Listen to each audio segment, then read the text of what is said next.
ಇನ್ನು England Manchester test ಪಂದ್ಯ ಕುತೂಹಲ ಘಟ್ಟ ತಲುಪಿದೆ. 4ನೇ ದಿನದಾಟದ ಮೊದಲ ಸೆಷನ್ನಲ್ಲಿ ಮೇಲುಗೈ ಸಾಧಿಸಿದ ಇಂಗ್ಲೆಂಡ್ ಬಿಗ್ ಸ್ಕೋರ್ ಕಲೆ ಹಾಕಿ ಮೆರೆದಾಡ್ತಿತ್ತು. ಆ ಬಳಿಕ ಕೆಎಲ್ ರಾಹುಲ್, ಶುಭ್ಮನ್ ಗಿಲ್ ಹೋರಾಟಕ್ಕೆ ಆಂಗ್ಲರ ಪಡೆ ಪರದಾಡಿಬಿಡ್ತು.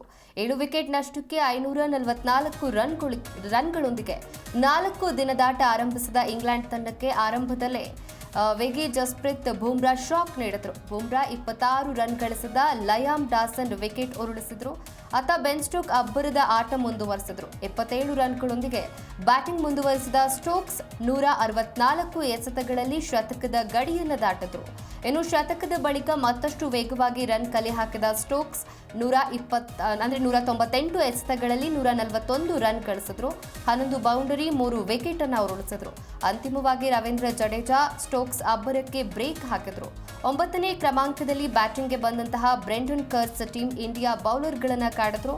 ಇನ್ನು 54 ಎಸೆತಗಳಲ್ಲಿ 47 ರನ್ ಗಳಿಸಿದ ಬ್ರೆಂಡನ್ ಕರ್ಸ್ ತಂಡ ಲೀಡನ್ನು ಹೆಚ್ಚಿಸಿದ್ರು. 157.1ನೇ ಓವರ್ನಲ್ಲಿ ರವೀಂದ್ರ ಜಡೇಜಾ ಬ್ರೆಂಡನ್ ಕರ್ಸ್ ಆಟಕ್ಕೆ ಅಂತ್ಯವನ್ನು ಹಾಡಿತು. ಇದರೊಂದಿಗೆ ಇಂಗ್ಲೆಂಡ್ ತಂಡ 669 ರನ್ಗಳಿಗೆ ಮೊದಲ ಇನ್ನಿಂಗ್ಸ್ ಆಲ್ಔಟ್ ಆಯಿತು. 311 ರನ್ಗಳ ಬಿಗ್ ಲೀಡನ್ನು ಪಡೆದುಕೊಳ್ತು. ಬಳಿಕ ಇನ್ನಿಂಗ್ಸ್ ಆರಂಭಿಸಿದ ಟೀಂ ಇಂಡಿಯಾಗೆ ಕ್ರಿಸ್ ವೋಕ್ಸ್ ಶಾಕ್ ನೀಡಿದ್ರು. ಮೊದಲ ಓವರ್ನಲ್ಲೇ ಯಶಸ್ವಿ ಜೈಸ್ವಾಲ್, ಸಾಯಿ ದರ್ಶನ್ ವಿಕೆಟ್ ಅನ್ನು ಉರುಳಿಸಿದ್ರು. ಇನ್ನು ಲಂಚ್ ಬ್ರೇಕ್ ವೇಳೆಗೆ 2 ವಿಕೆಟ್ ಕಳೆದುಕೊಂಡ ಟೀಂ ಇಂಡಿಯಾ ಗಳಿಸಿದ್ದು ಜಸ್ಟ್ 1 ರನ್ ಮಾತ್ರ.